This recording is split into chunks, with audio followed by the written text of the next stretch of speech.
this is one of my reading stations right here. And so I'm sitting in my reading chair, and I am sitting with the book that I'm currently reading, Walter Mosley, Devil in the Blue Dress, classic. And this is my first Walter Mosley book, and I am also reading Octavia Butler's Clay's Arc. And I'm really kind of focusing on black classics right now, where I'm reading books before the internet really became what it became. And as I'm reading this book, I honestly got drawn into the story rather quickly. And the same with Octavia Butler's book. I got drawn into the story rather quickly. And I would go as far as to say that I think that the writers of yesterday are better than the writers today. Um, what makes a story a good story? The scene, the imagery, the relatability. Even if it's science fiction like Octavia Butler, or this is like a mystery book, you know, it's how well does the author does a job of painting the picture and making the person want to turn the page to get to the next part of the story, right? And then when you step away from the book,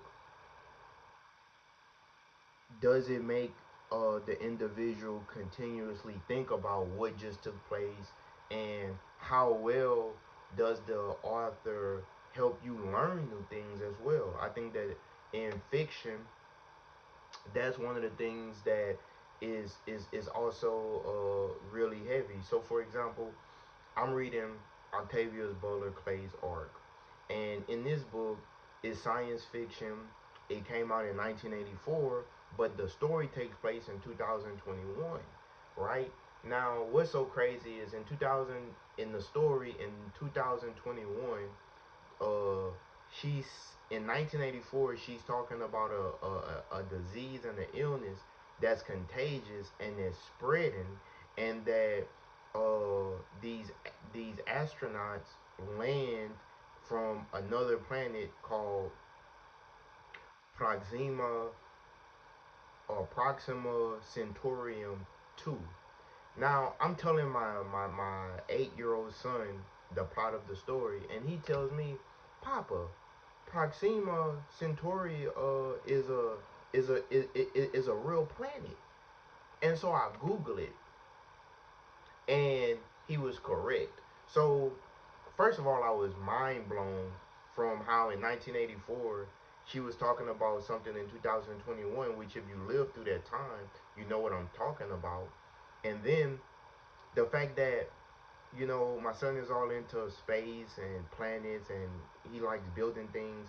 And the fact that he knew that, and I didn't know that, And so I like books because what makes a book good is that it should introduce you into things that you don't know. It should challenge your perspective on the world, right?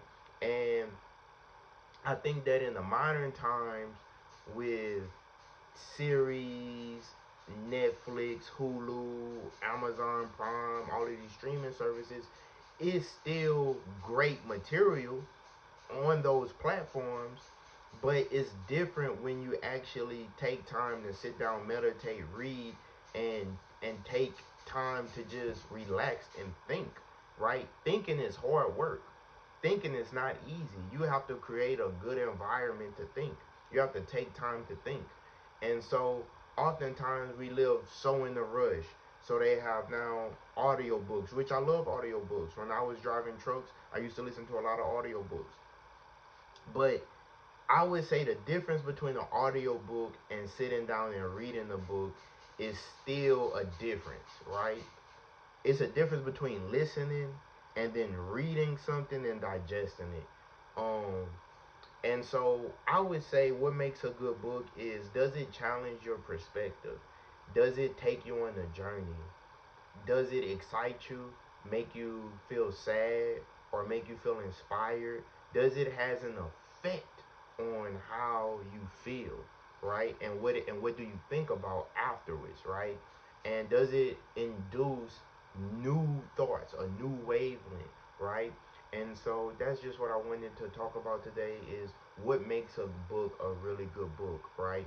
And that's my categories is if it leaves you feeling something as well as help you to challenge the way that you view the world, help you think different things that you didn't previously think, the book did its job.